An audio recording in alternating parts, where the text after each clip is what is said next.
আমাকে 5টা ছোট গোল দাও তো।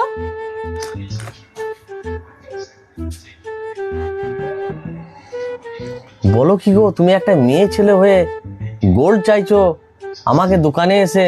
তোমার লজ্জা লাগে না? তোমার বাড়ির শিক্ষা দীক্ষা কেমন গো, যে তুমি গোল্ড চাইছো এসে? ছি ছি ছি ছি ছি। খাবো তো, লজ্জা কিসের আছে?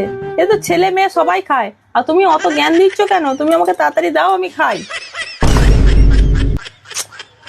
আচ্ছা, তুমি যে 5টা গোল্ড নেবে, তোমরা কে কে খাবে বলো তো গোল্ডটা? তুমি একাই খাবে? সূর্য লোক তো, আমি একা কানে খেতে যাবো? আমার শ্বশুর শাশুড়ি, আমার বর, আমি আর আমার ছেলে খাবো। ব্যাস হয়ে গেল, বাড়িতেই তো আসর বসিয়ে ফেলেছো। বাবা কি ফ্যামিলি রে বাবা। নাও।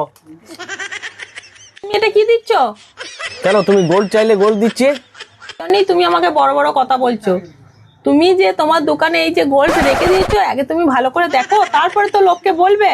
আগে ভালো করে দেখো, চেনো, তারপরে লোককে অপমান করবে। ও আচ্ছা আচ্ছা, সরি ম্যাডাম, কিছু মনে করো না। হ্যাঁ, আমি একদম বুঝতে পারি নাই। সব তো এসে বলে গোল্ড দাও গোল্ড দাও, ছোট গোল্ড দাও, সেই জন্যই আমি দিয়েছি। এই যে জি জি জি জি। ঠিক না না, অত নেগেটিভ ভাবনা চিন্তা নিয়ে এই সমাজে বাস করা যাবে না। আপনি আগে আপনার নেগেটিভ ভাবনা চিন্তা পাল্টান, তবে সমাজে বাস করবেন। বহুত বাঁচা বেঁচে গেছি বাবা।